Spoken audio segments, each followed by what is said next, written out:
Welcome to Off the Grid, a podcast for small business owners who want to leave social media without losing all their clients. Let's go off the grid. Okay. Let's go off the grid. Okay. I know that you really want to put your phone away. Yeah. Let's go off the grid. Hello, and welcome to Off the Grid, a podcast about sharing your work on the internet, making a little money in the process, and doing it without relying on social media. I'm your host, Amelia, and this fall, I have published a brand new book called Your Attention is Sacred Except on Social Media. It is a philosophical, spiritual, and practical manifesto for reclaiming your attention, your agency, and your creative integrity. I want to thank everyone who has purchased a copy of the book so far, and I want to remind everyone else listening who has not bought the book yet that there are only 2 more weeks to buy a copy of the book and get a free retreat ticket to come to the first ever Off the Grid experience, which is going to be happening live online November 5th, 6th, and 7th. So I hope that you will head to yourattentionissacred.com or find the link in the show notes to learn more about the book, learn more about the retreat, and get your copy/ticket today. Okay, please let me tell you about today's episode.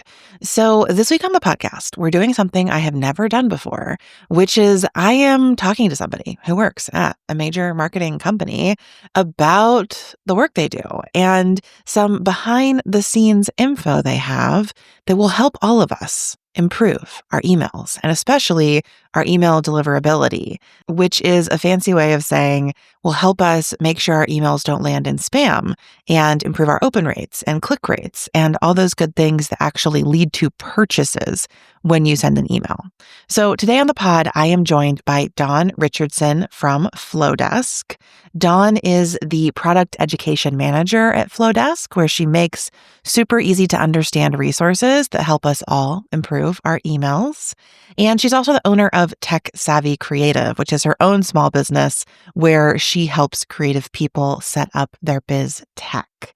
And today on the show, she is here to explain how our emails end up in spam, strategies to get better open rates, and why we should stop sending re-engagement campaigns immediately, which is something I did not know until I talked to her and literally had to delete one out of my drafts after our conversation. So make sure you stay tuned to hear about that.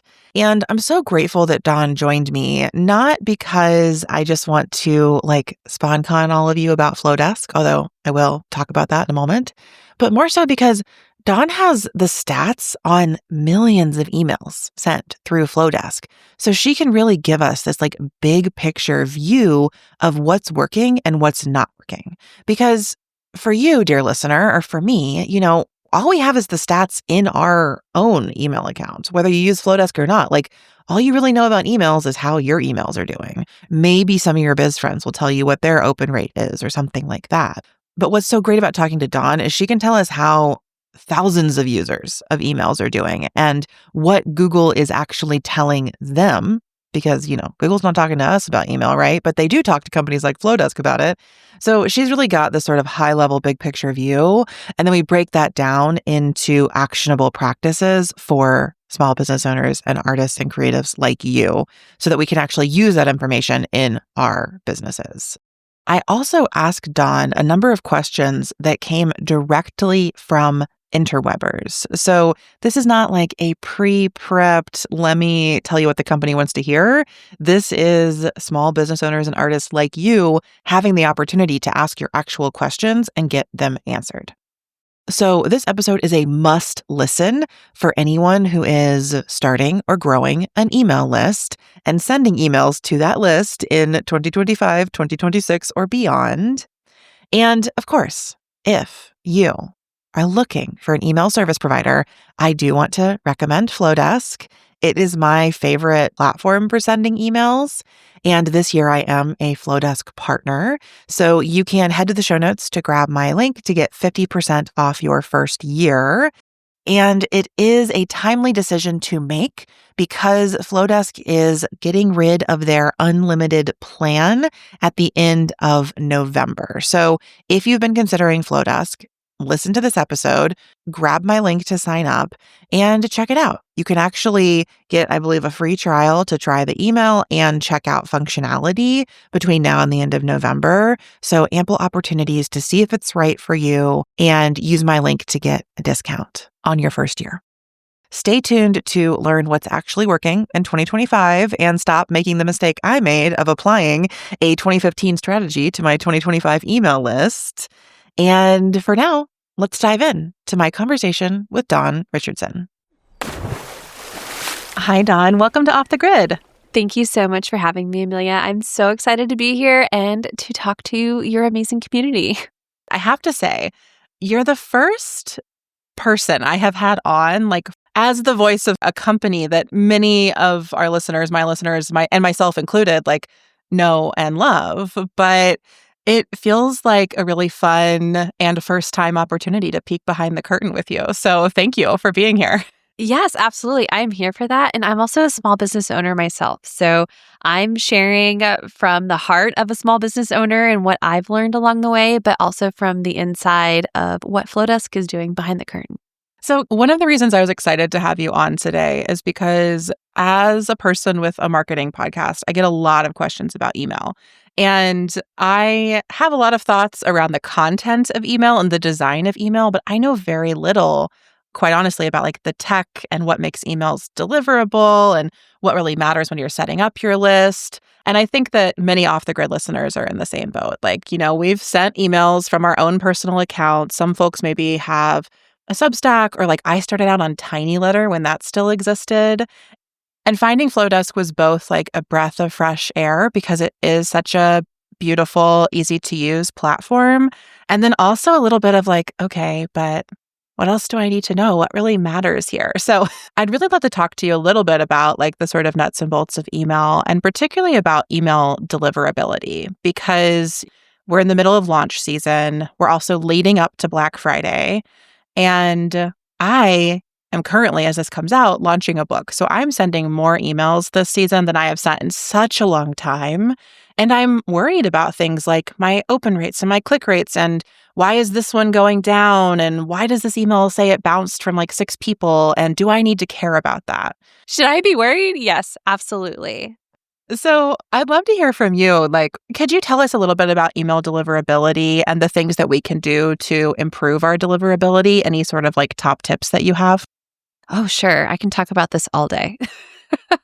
So let me take a step back here and preface this with a little bit of context. Okay, so think about it from the perspective of our inbox providers. And when I say inbox providers, I'm saying Google, Yahoo, iCloud, Outlook.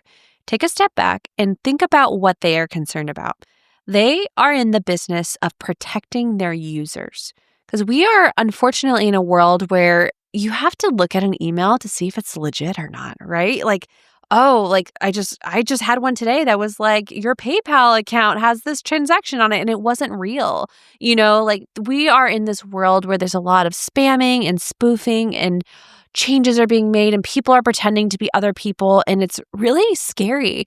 And they are trying to protect their users from those bad actors. As a result, they're having to evolve their algorithms. Just like the Instagram algorithm that people talk about and we try to like not deal with and things like that.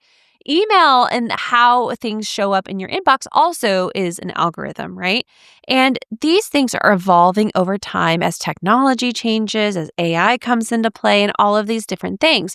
Well, that is an important thing to know, because what worked for somebody maybe a year ago might not work for them anymore. And I find that to be a bit of resistance in the email marketing community. Like they're like, well, I did that fine last year. Like, why can't I just email everybody at the same time, right? And we have to evolve our practices and we have to lean into best practices in the now to be successful because we don't want to get caught in those traps. And I firmly believe that Google's not out to get the small business owner. Like, I don't think that's why they're there, but I think they're there they're trying to get these bad actors to not spam people and scam people out of money and things like that. So, and as a result, we just get caught in those traps a lot of times. So we have to evolve and we have to analyze data. And we do have some contacts that help us understand certain things. But for the most part, like, we don't know what the algorithm looks like. We are just making our educated guesses and with our data that we have internally at Flodesk. And a few things are very clear to us, especially in the last year, 6 months. First is the authenticated domain. And that was actually a regulation that they were very clear about in 2024. They said, hey, if you are a business, you need to be sending from a custom domain email. So that is an email that does not end in @gmail.com or @yahoo.com. It's going to be your domain email. And then that domain has to be authenticated. These are your DKIM records, your SPF records, your DMARC records. And what those records do, they sound scary and you're like, what? I don't even know what that means. Literally SPF records. I'm like, sunscreen. But in a way, it kind of is. It's protecting your domain from being like spoofed by somebody else, right? So like those are those things. Like each of them do something different, but overall, those records tell the inbox provider that you are legit and you are who you say you are, and also protects you from somebody else saying that they're you as well. So that's the first line of defense, because many of these bad actors out there are using the free emails. It's cheaper for them, right? So that's what they're doing, and that is just kind of that first signal. So you first and foremost want to be sending from a custom domain email that is authenticated. Now, am I sending from my Gmail? Is it working? Yeah, maybe, but there is a cap. The limit is getting smaller and smaller. But if you are a business, I would absolutely be sending from a custom domain that is authenticated. So that's number one. Number two is we want to make sure that we are not surprising these inboxes. Okay, so if you are somebody who has not emailed your list in a while, like 6 months, year, so sending a blast email to your entire list out of nowhere is a great way to end up in the spam folder, okay? They do not like surprises. So we want to do something called warming up our domain. We want to slowly build trust with these providers if we are on a new domain, if we're on a new platform, if we haven't sent in a while, or we even want to ramp up to send more emails. So you're talking about going into launch season. Well, if you've consistently been maybe a 1 email a month person and you want to go to a 1 email a week, it might be a good idea to slowly ramp that up so it doesn't panic any of those inboxes, right? You want to build that trust, right? They don't want to suddenly see something unexpected and think that, oh, something happened to that email address that's not legitimate anymore, and then you get marked and put in the wrong place. So that's another big key piece here. Also with that is you don't want to continue to email people who don't want to interact with your content anymore, okay? That first, of course, starts with making sure that people who are on your list got there legitimately. Please don't buy any email list. That's number one rule. Don't buy an email list. If you go to an event and somebody's like, oh, I'll send you the email list, unless they explicitly opted into your email list, don't upload them, okay? This was something that was pretty popular, I would say maybe 5 years or so ago when I was in the wedding industry. I would go to an open house and they would just collect emails from at the door and then blast them to everybody. And then that was not a great experience for anybody. People were upset, they marking things as spam, and that's really bad. So make sure you're getting them legitimately by people opting into your list. Now, once they're there, you want to focus on sending to engaged subscribers. This is the big key piece that we've seen in the last 6 months, particularly with Google. If you are somebody that is sending to subscribers who are not engaging with your emails, Google says, whoa, that content must not be very valuable. I bet nobody wants it. And as a result, they put you into folders you don't want to be in. They put you into the spam folder, or even in some cases, the email doesn't show up at all. it gets completely rejected. And so what's really important lately is focusing on cleaning your list.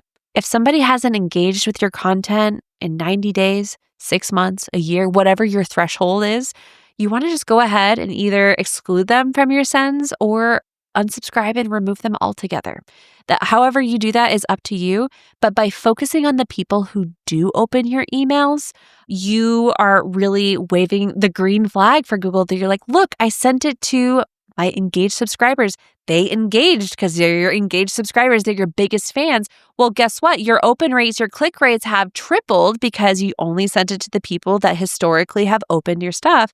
And that just that puts the green light up for these inbox providers. They love that. That's going to get you where you want to be.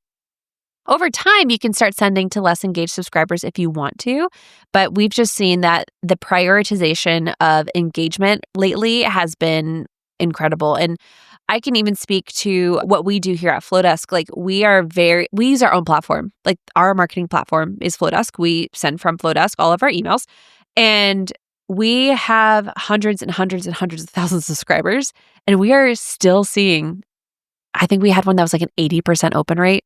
Industry average for an email is about 20 to 30% open rate. And like anything over a 2% click rate is considered pretty stellar. We are seeing 80% open rate, 6% click rate. It's insane. So if you take the time and do this, if you take the time and nurture your practices, right, and you're engaging with the right people, it will pay off tenfold. I feel like I just went to a master class. So I know that was a lot. It was a lot. So to recap for listeners, and I have some follow-up questions, like number one is put your email address on your own domain and set up your email service provider with that address. And I just want to say to all of my Gmail girlies out there, I set up my email in Zoho Mail, and I think it costs less than $10 a year to just have the email address and the account. Like, I think some people, when they feel like, oh, I need to go to like G Suite to have the custom domain, it can be expensive, but it doesn't have to be expensive to have your own email. And it's worth it so that your emails actually get delivered. That's what I heard for number one. Number two, be consistent in sending emails and warm up your list if you're going to start sending more. So don't go from emailing once a month to emailing daily during your launch. That can cause problems with deliverability. I have some follow-up questions there. But first, number three is also clean your list. So I want to talk about how to do this, but essentially just making sure that you are emailing people who are opening your emails, clicking on your emails, actually reading them. So as you were talking, I was hearing two sort of like voices in my head that I'm sure are listener voices chiming in. One is like, oh shit, Dawn, I haven't emailed my list in 12 months. What do I do now? Like, how do you start again if you have taken a bunch of time off, or maybe you've been collecting these emails, but you've never really emailed them? Like, how do you help your first email or your first email in a long time get delivered? I'll be super honest with you. That was me.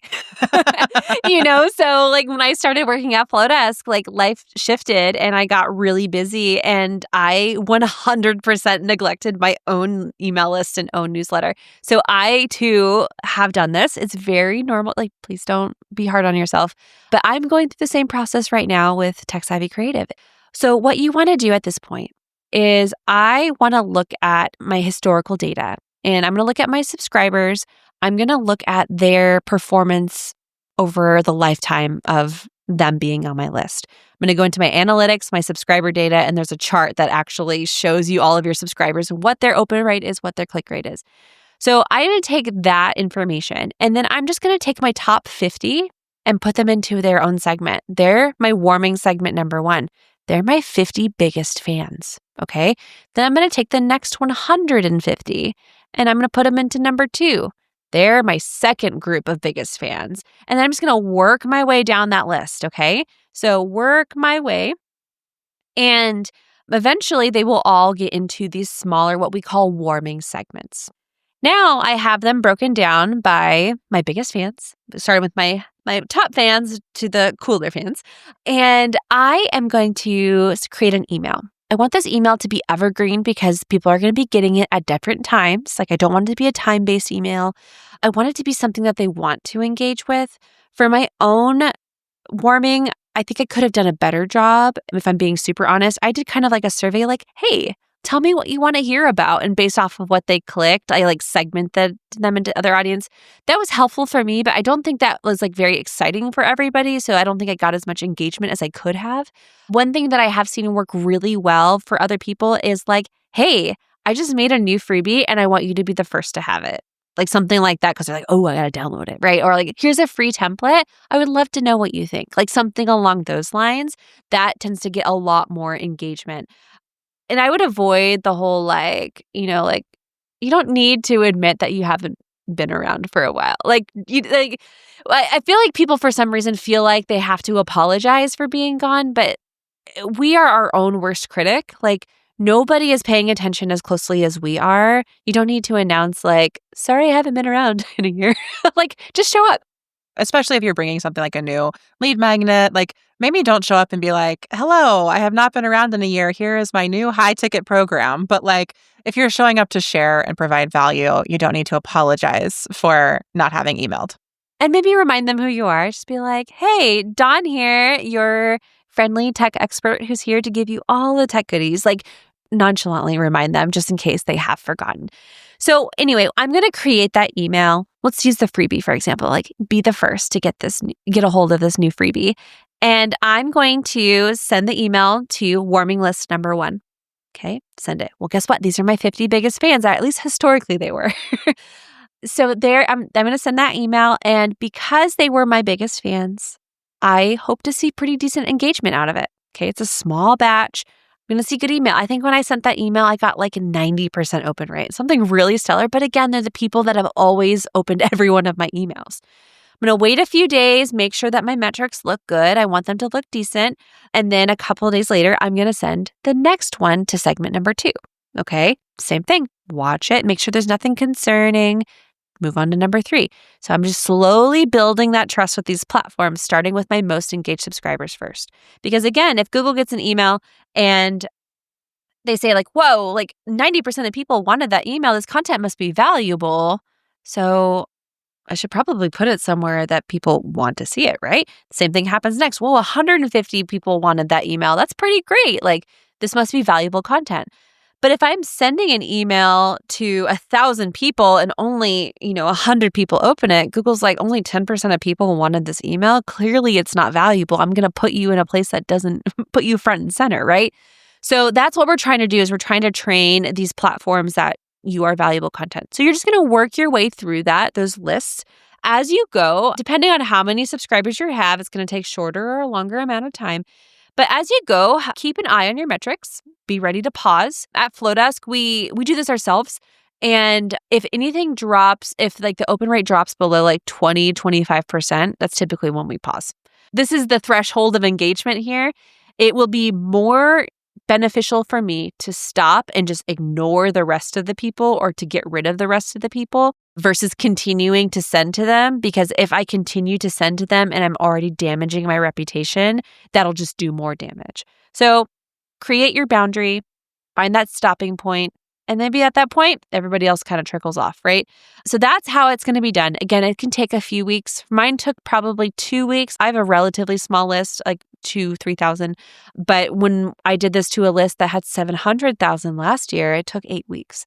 So it can take a while, but it's so worth it. And again, this is something that we do at Flodesk ourselves. And as a result, we were able to launch our big Buy Unlimited campaign and have really successful metrics. And we have shown up in inboxes and we've had such an incredible response to it because we took the time to make sure that these inbox providers trusted us and our sender reputation was high. So worth it in the end.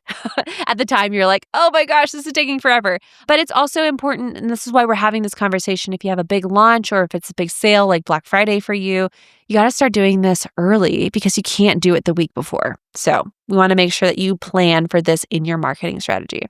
Yeah, I'm definitely thinking that I could have done this before my launch, which is already happening, but But maybe your biggest fans are going to get an email from you.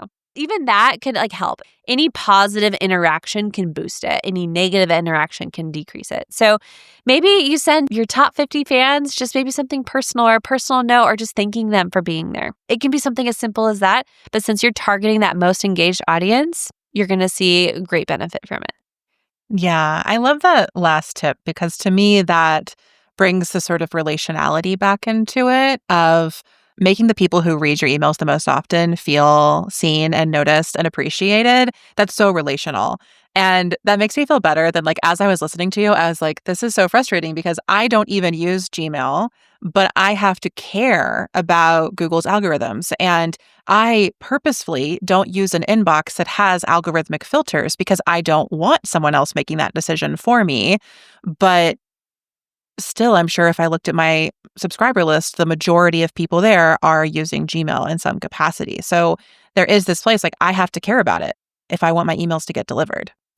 I read this morning that 75% of users are on Google. I hate that. Well, that's why, when I am looking at, internally, if somebody's having problems, I'm always looking at, we are able to break down by, who, what inbox received what, and what the open rates were. And this is actually something that, we are currently at Flodesk, talking about making available in analytics for the users as well. So we're working on how to do that. But I can almost, always, it's Google. Google's the one that's determining what's happening. And I see it all the time where a Yahoo might have a great open and click rate, but Google has for some reason not liked what they saw, and they are they have a 1% open rate. So you see it very clearly that your sender reputation at Google was damaged, but that's the one that's getting the most emails because that's the most used inbox provider in the US. So yeah, even though I personally don't use a Gmail account for my own personal stuff, you still have to care about it because I'm sending to them. And that's kind of our threshold of we're watching them constantly. We're watching Google Postmaster tools, things like that as well. Yeah. And this is also the case for SEO, right? When we talk about search engine optimization, we're talking about optimizing for Google search because that is where the vast majority of search is done. So this isn't specific to email. It's just I hadn't quite thought of it in this way. So what I heard was that warming up a list for a launch is perhaps more important than ever. And the way to do that is to sort of break down these segments based on their participation, their click rates, and their open rates, and putting people into smaller segments, 50, 100, 150, but keeping them small, sending those emails. And then also, if you feel like maybe your open rates or click rates have been down for a while, you can start to just target your most active people by sending them special emails, and that might help improve your sender reputation as well. That feels very doable to me. Now, I mentioned earlier I had 2 voices in my head with questions about this. Okay, the other one is about cleaning your list. So I'm ambivalent about list cleaning, and I would love for you to educate me even more on why it's so important and maybe help me troubleshoot one aspect of it. Because I do regularly go through my list in Flodesk and I look at the people who have not opened or clicked in the past 90 days, and I try to clean the list. And when I say clean the list, sometimes I'm just I should just unsubscribe you. And then sometimes I'm I should try to re-engage you. So I should send an email and see if you click, and then send another one and be if you want to stay on the list, click here.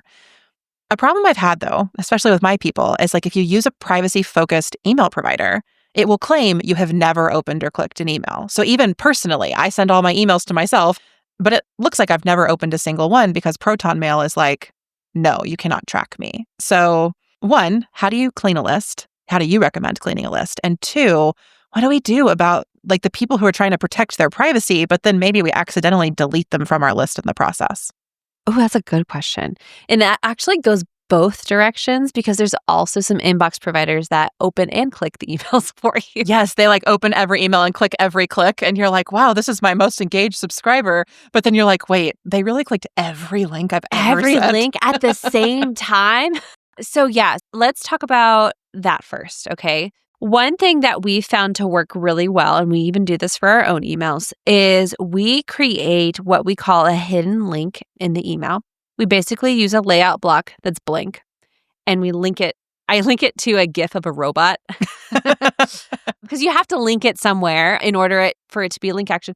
But if that gets clicked, which a normal person would not click. It's just like a bar somewhere, like a really thin piece. I add them to a segment called bot click. And then if they click that, I can assume that it was a bot click.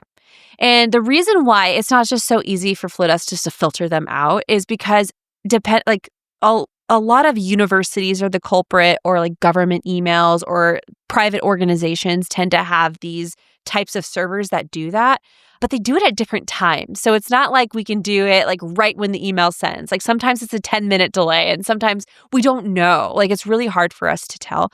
But that bot click has been really helpful for us because we can then be like, okay, now exclude anybody that's a bot click. Now, to your point though, not a perfect system because that person might actually open that email later and actually click on it. Like it's really hard to tell, but that is kind of like our interim solution that we've seen across the board for multiple platforms out there to kind of navigate this new world of privacy and, AI in a way that's like tracking these emails, and like everybody's using like Superhuman is out there and iCloud Mail and like all these different things out there that are changing how we do this. Now, the other way around, if you think iCloud is a culprit, or like you said, Proton Mail, like if it is a free email address, can you simply filter those people and not delete them? Yeah. You know what I mean? So, and we do that too. We do that the opposite way. Like, for example, they might have stronger security filters. So maybe if we're sending a launch email, we exclude all of them because we don't want it to hurt our deliverability, right? Things like that. They might not get the content, but it ensures that the other people do get the content because they are not penalizing it, right? For example, here's a direct example. Last week, Yahoo changed their inbox size from 1 terabyte to 20 gigabytes.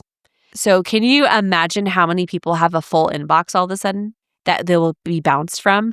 So when we sent our big announcement email out about Bye Bye Unlimited, well, after that news came out, Yahoo's emails are bouncing left and right, and bounces are not great for your deliverability. So we simply created a segment of all of the Yahoo emails and we excluded them from the send. And we were talking like 25,000 people. Like it was not a small number, right? But we did that. It was worth it to us to remove that audience to protect our sender reputation and to ensure that the other hundreds of thousands of subscribers did get that email.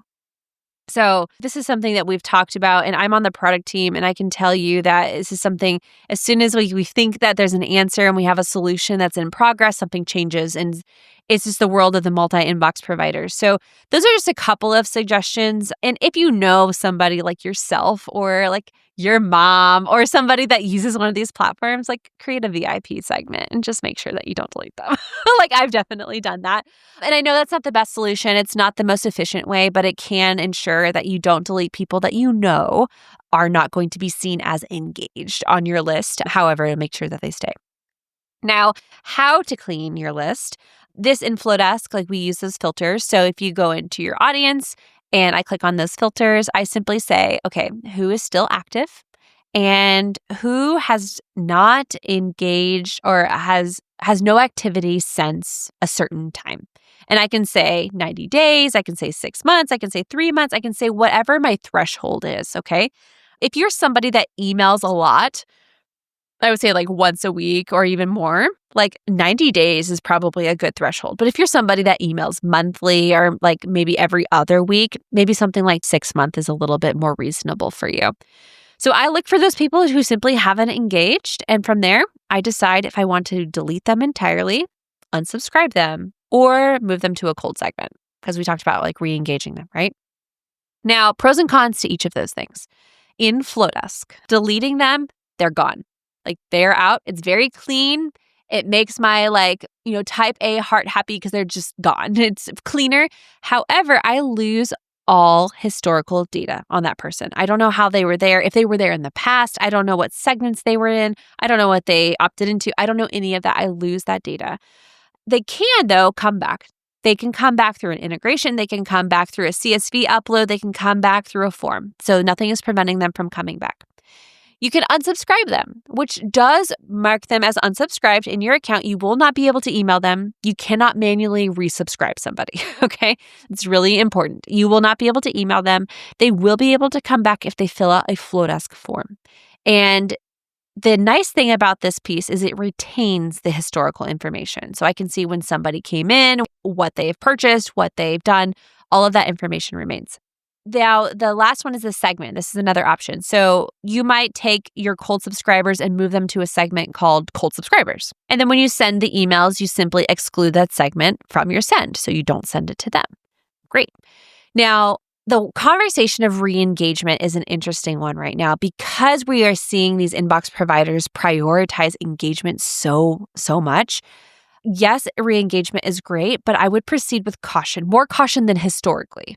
Because can you re-engage? Yes. Should that be the first thing you do after you haven't engaged in your list in a year? No. Like you want to be in a really healthy place with a great sender reputation before you try to re-engage an audience.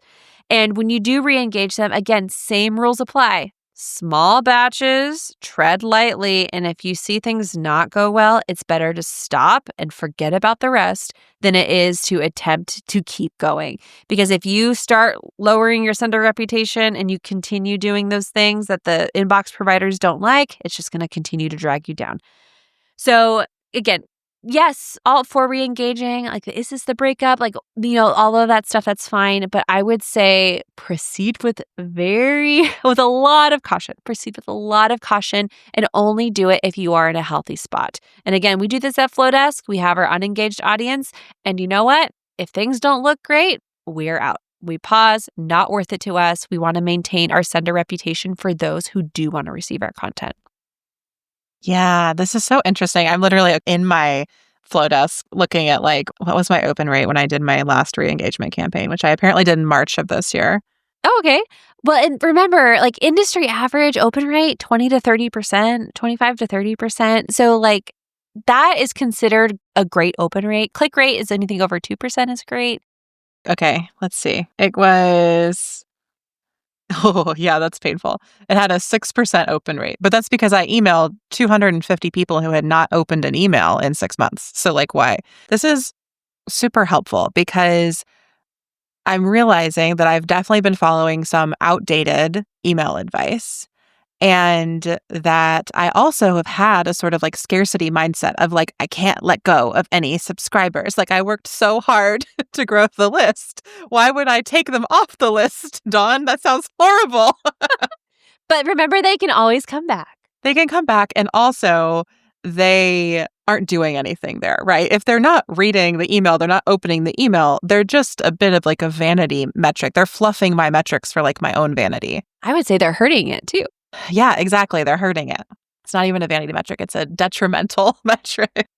This brings up something interesting too, though, that I want to bring up here is things that used to work really well in the past, again, might not work well. And this includes the low quality subscriber. So I know I have participated in a lot of bundle type things where you collaborate with other creators and it's there's 12 of you and everybody I grew my list by thousands on those things. But I've realized that I would say probably 90% of people I have scrubbed off my list came from those.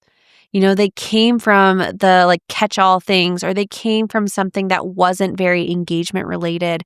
And those people just didn't serve me. They were there for that one thing.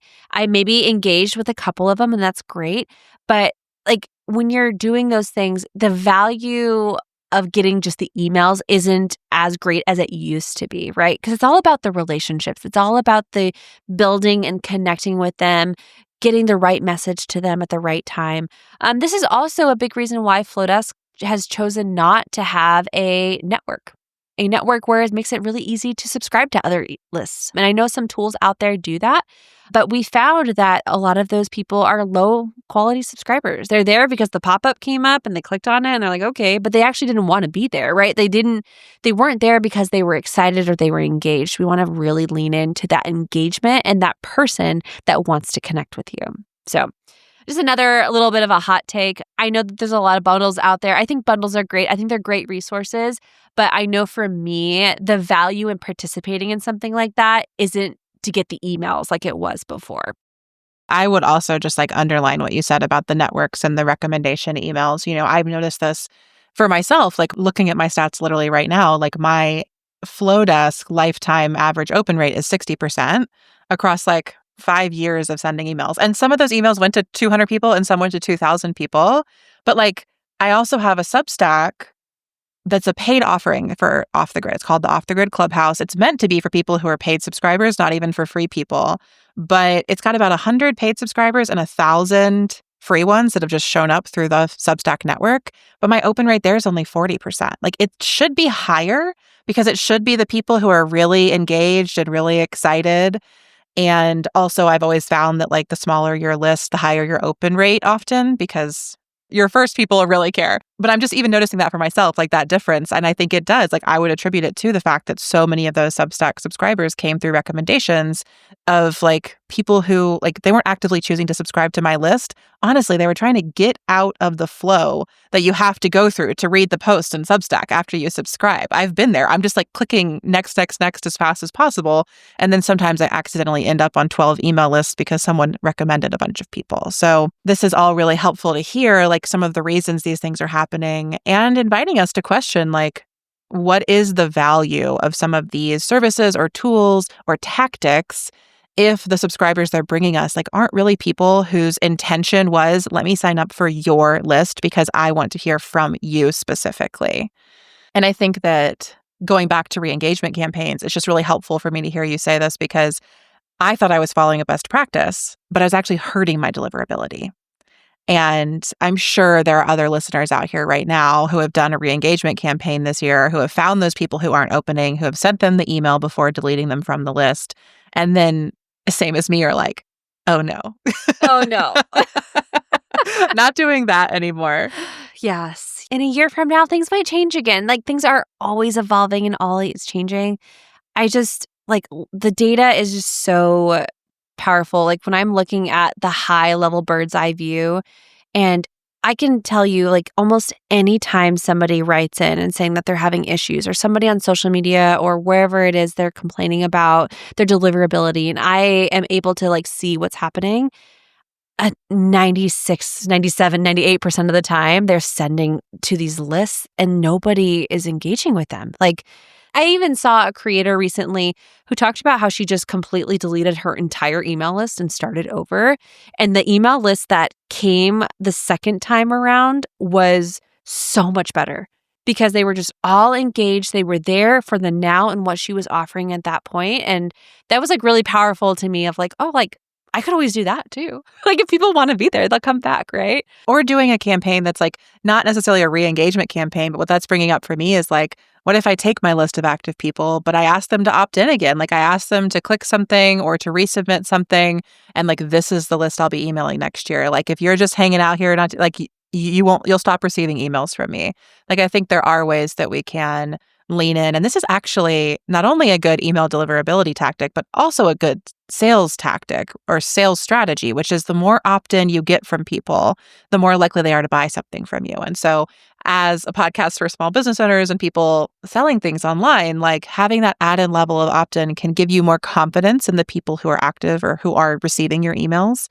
And I think that can be also really nice before you go into a sale. This also matches something that I've been working with a lot of clients and listeners on and doing myself, which is really building wait lists before we sell anything, asking people to opt in to a specialized list to receive sales emails and providing ample opportunities to opt out of those sales specific emails along the way. So I love that you're giving us the bird's eye view because all I have is my own Flodesk account, right? Uh-huh. like listeners here, many of whom have, 1,000, 5,000, 10,000, maybe 100,000 subscribers. They're not looking at giant lists. We can't see trends across our accounts. And so it's so helpful to hear that you share this. For the rest of our time, I'd love to ask you some questions that I got from the interweb community. I just want to bring in their voices a bit too. So first question is about unlimited subscriber pricing. Buy Unlimited, as you've been calling it, the campaign, it's going away.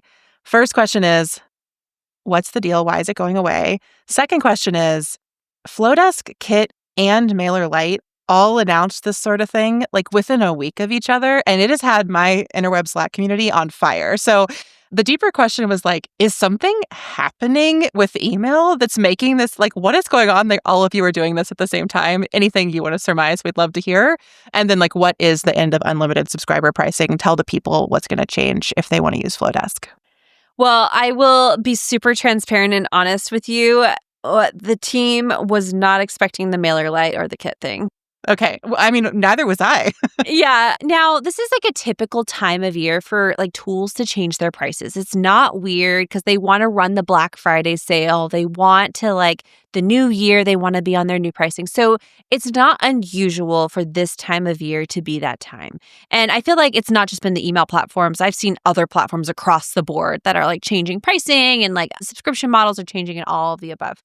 Now, that being said, that was just really crazy timing, honestly. Like, and we were all kind of like, is this happening? Like, we were all, our Slack community was also, like, our Slack is also going crazy about that. But let's talk about unlimited. So this has been something that I think has been weighing on our founders for a while. Now, currently, we have unlimited subscribers, and that's been kind of like a big differentiator for us. You know, Flodesk doesn't charge you based off of subscribers. A couple of interesting things about that. One, from a deliverability standpoint, and what I do is I've learned that Flodesk users, because they don't have to pay for subscribers, often don't clean their subscribers because they don't have to. So that has been really interesting in my world because I'm teaching about deliverability and cleaning your list. And I had to fight the whole like, well, I have unlimited subscribers. Why would I type of conversation? So that's been interesting. When subscribers cost you money, you're way more likely to delete them. I remember the days of being in MailChimp and being like, I don't know, they didn't open that really good email I sent, so I think they're gone. You know, and that's not why we're moving to unlimited. So us at Flodesk, we are so passionate about the small business owners. We want to serve them. We want to make these tools accessible to you. We want to allow you to have a way to show up in the inbox that you're proud of. We want the tool to help you. Like you mentioned earlier, like, I don't really know what's going on. We're working on ways for the tool to guide a little bit more. So like, we'll let you know if things are happening or if something looks weird, right? We're working on ways to make it more intuitive. And keep in mind, guys, it's only been 5 years since Flodesk came to be. So all these other tools have 10, 20 plus years on us. So we are working really hard, but we are so passionate about what our users want, what they need for their businesses, and how they feel using our tool. So all that to say, the small business, the person with 50 subscribers, is currently paying the same amount of money as the person with 500,000 subscribers, which in a way means that the little guy is supplementing the big guy. And we didn't feel good about that. We got to a point where we're like, okay, we're becoming very competitive to these tools. We are seeing larger business come to us. We feel that it is fair to our smaller businesses for the bigger guys to be paying accordingly, right? There's just so many different conversations that came into this decision here. Now, I am not the decision maker, so please take what I say with a grain of salt. But we will, at the end of November, be moving to a tiered system. So very similar to any platform that has not been published yet. So I don't have any information to share with you. But we'll essentially have like tiers that change based off of how many subscribers you have. So if you have 10,000 subscribers, you'll pay more than the person who has 100 subscribers, right? Now, the deal with Bye Bye Unlimited is we are giving you 3 months to lock in unlimited. So this is still the best deal. Again, my list is relatively small, like 2,000 to 3,000, but the $38 a month, I would not be able to be on any other list out there for that kind of price. So we're giving everybody a chance. We will be publishing the pricing before it's all over, so people will get a chance to see and compare. But we want everybody to be successful. So we hope that they decide to lock in unlimited while they can, because even though you might feel like a small fish right now, you know, we want to make you successful. We want that list to grow, right? We want you to take advantage of the deal while you can and not have to worry about it down the line. There's definitely a sort of peace of mind for me and being on an unlimited plan at Flodesk that if I continue to work hard at growing my list, it can grow and it won't cost me more, because there's some like really weird psychology that happens like when growth gets expensive. And honestly, like growing your business often does. Like as your business grows, your expenses grow. So it's nice to know I'm like locked in here and I'm not going to be paying exponentially more as my list grows. That said, I will also say that I have my fingers crossed that there will be some Flodesk pricing that is even lower than the 38 or whatever it is now dollars a month for my tiny creators, because there have been people to whom I'm like, I don't recommend that you do Flodesk because you don't need more than 100 email subscribers and this is expensive for you. So I'm just throwing my hat in the ring to say I hope there's Yes. a tier for them that I can like unabashedly recommend it to everyone again. Totally. I will pass on that feedback for sure. Okay, next question is about integrations. So there are a couple very into email people inside of the interweb. And basically, let me just read this question to you. I'd love to know if it's in their roadmap to add more native integrations. A lot can be done with Zapier, of course, but that's often a sticking point for me with recommending the platform to clients. What integrations are new, and are there more coming that we can get excited about? Yes. Okay. I will tell you, we have a dedicated business developer that does nothing but these. So yes, we have been on an integration kick lately. It's been consuming a lot of my life lately. We have recently released ManyChat. We've released Wix. We've released Squarespace. We've released Thrivecart. We have updated our Shopify integration. There are, other conversations taking place right now. But here's the thing with integrations. When we're building these integrations, it takes two companies, and oftentimes it requires changes on both sides. Sometimes it's more on their side than our side. So not only if it's a priority for us, like we have to try to convince them that it's also a priority for them. So if there are tools out there that you want to see a direct integration, first and foremost, tell us, okay? We have a public roadmap. It's updates.flodesk.com. You can add your suggestions, or if it's already there, you can vote on it and comment on it. Our product team, our business developer, constantly looks at this roadmap. Okay, this is how we prioritize things. We say like, oh, well, so many people want this. Like this is how we determine what we're going to work on. So make sure you start there. But also with an integration, go tell them as well, okay? Go tell the integration, okay? Because we hear that a lot is like, we hear from our community that like, oh my gosh, I need this, I need this, I need this. But then we go to them and they're like, we've only had one person recommended on our side. So like, it has to be from both sides. So make sure you're connecting with both sides and asking for the integration, because again, it requires a conversation. It requires an alignment of the teams. It requires us to have Slack channels and developer conversations and all of these things. And that's why some of these integrations take longer than the others. Some are more complex. Some are more simple. Some have limitations. You know, for example, we released the Squarespace integration. That was built on our side, because Squarespace is not building things on their side right now. But their webhook, their API has limitations, so we were only able to do a post-purchase workflow versus a abandoned cart. So every single one of them is different. But yeah, yes, there are many more to come. If there are some that you're very passionate about and you want to see, again, go to our public roadmap, updates.flodesk.com, put it on there, and also bug them as well. I love this advice. And I will say, I did not know updates.flodesk.com existed. Now I'm on here and I've literally upvoted 3 feature requests I want. You know, the funny thing, I go in there and upvote. I'm like, oh, that's a great idea, upvote. Yeah, I do want a calendar of my set and scheduled emails. I have been begging for this in my own mind, but I didn't know I could actually tell Flodesk I wanted it. So I will send people there. I too want a calendar. They know. We're trying, guys. We have some bigger fish to fry, for lack of a better term. But it's definitely on the roadmap, and we are paying attention. So we hear you. And I'm also a serial screenshotter of comments and sending them to the product team. Another question for you, and this one's actually about deliverability. So I want to ask it. Flodesk has a lot of image-heavy layouts. Should we be worried about how many images or how many layout blocks we're using? Should we be putting more text in our Flodesk emails? Is it actually impacting deliverability? Tell me what you know from your big picture view. Okay, so how I want to start with this. Things are changing. Things are evolving. What used to be true 5 years ago, 3 years ago, 2 years ago is not the same, okay? So this falls into that category. Yes, did it matter a few years ago? Absolutely. It was. However, even if you go into the documentation about how Google calculates sender reputation and all of that good stuff, they have removed it. Image to text ratio is not there anymore. They do talk about unengaged subscribers. They do talk about warming your list. They do talk about having only having people on your list that ask to be there, but they don't talk about image to text ratio anymore. So that being said, we wanted to figure this out ourselves. And because we hear that a lot, people kind of use that as their uncertainty or something that they're concerned about.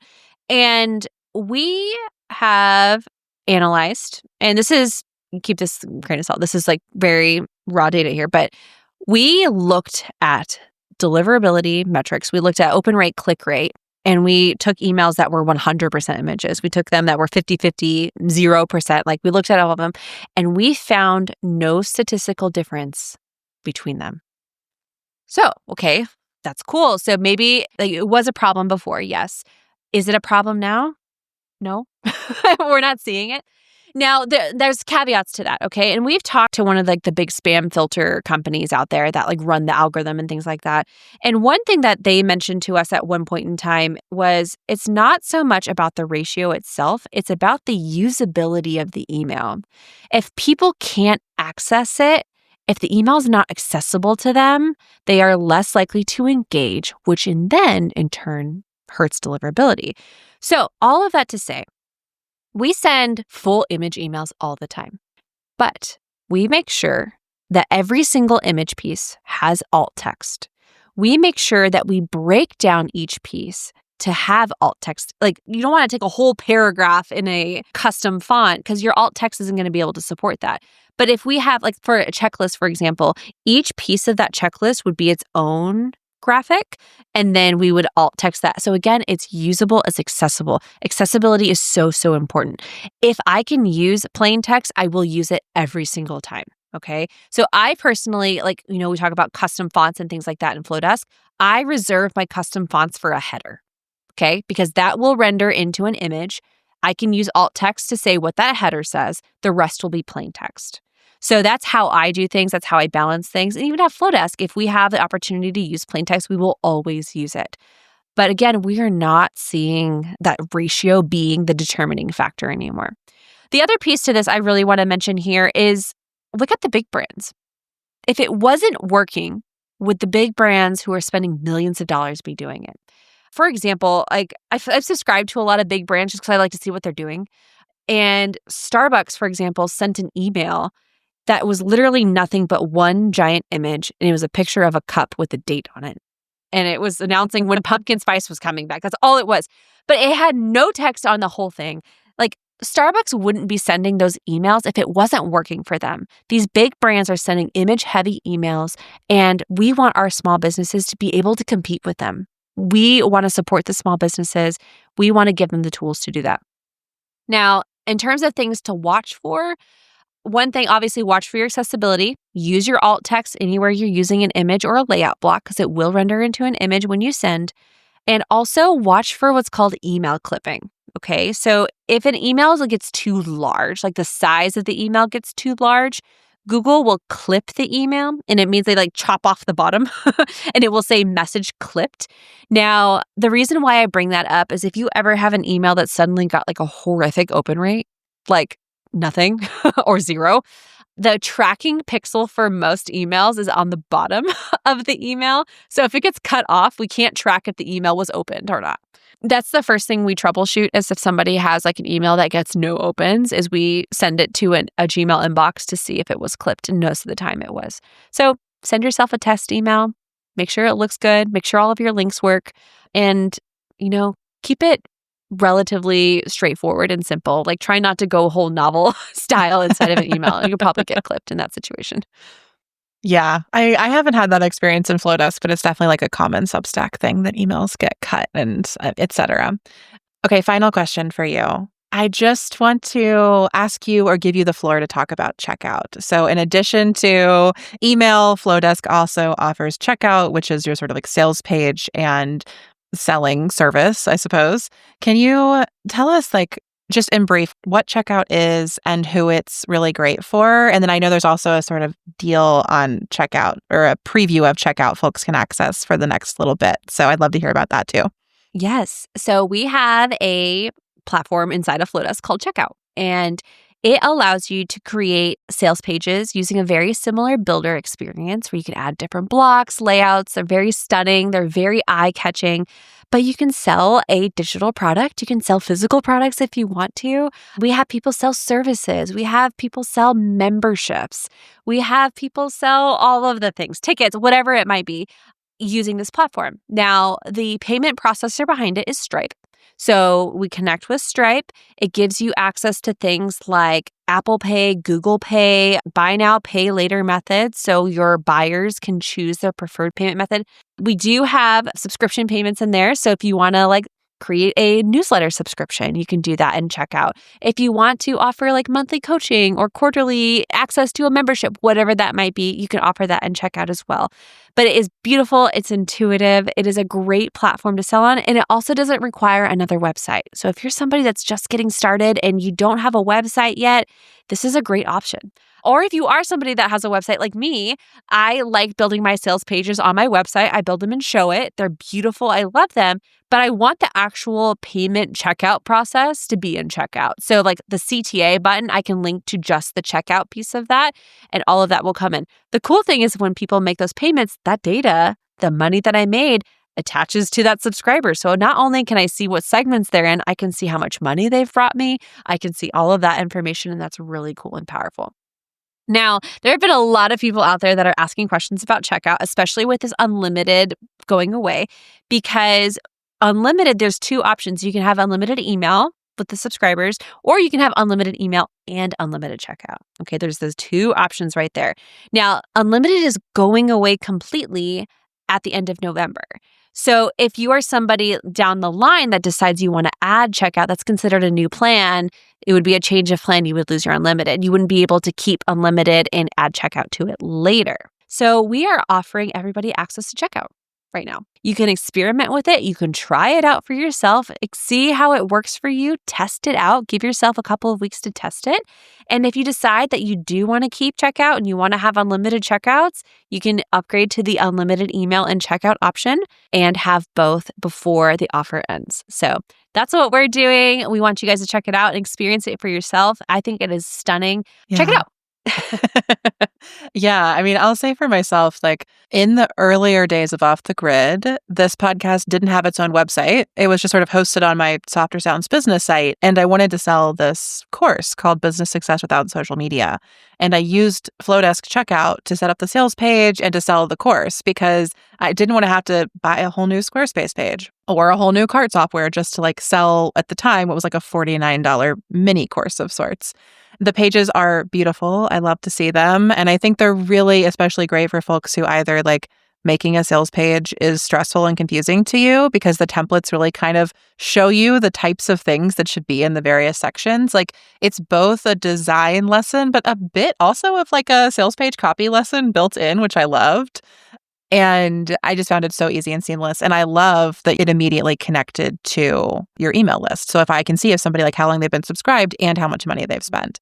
Now, full disclosure for listeners, I now use Thrivecart for more of my purchasing because I wanted a course portal. And that is not something that Checkout is providing because why would you? I also use Thrivecart Learn. So yeah, it's such a great platform. But I also love your point too, though, that you can still just host the checkouts themselves on Checkout so that you could even integrate with other things. And with the integration, there's just so much you can do. I really always say that Flodesk is perfect for people who really value intuitive and beautiful workspaces. And I think that often in the online business space, we devalue that. We say oh, but it should be efficient and I should get the most for my money. But listeners hearing this, you're artists, you're creatives, you care about how things feel. And that's such an important part of your business for you, for your clients, for your customers. It just matters to me. So I'm grateful that Flodesk also cares about the look and the feel of our emails and our checkouts. absolutely. Dawn, thank you so much for taking the time and joining me here on Off the Grid. Thank you for answering the questions of our interweb members. Is there anything else that you want to make sure folks know about Flodesk before we sign off today? I don't think so. If anytime you need us, check us out at flodesk.com. You can always find help on help.flodesk.com or email our support@flodesk.com. And if people want to check out your small business, where can they find you specifically? Yeah, so my business is called Tech Savvy Creative. You can find me at techsavvycreative.com. Thank you again, Dawn, for joining us. Thank you, listeners. I hope you got so many email gems and ideas from this episode. Of course, if you are interested in using Flodesk, I am a Flodesk partner and have an affiliate link in the show notes for you. It will still get you a discount while you sign up and lock in unlimited. So head there, grab that. We both benefit. And otherwise, I can't wait to see your emails in my inbox. I can't wait to buy things from your checkouts. And until next time, we will see you off the grid. Thanks for listening to Off the Grid. Don't forget to grab your free Leaving Social Media toolkit at offthegrid.fun/toolkit. This podcast is a Softer Sounds production. Our music is by Melissa Caitlin Carter of Making Audio Magic, and our logo is by Natelier Studio. I'm your host, Amelia Ruby, and until next time, I'll see you off the grid and on the interweb. Let's go off the grid. Okay. Let's go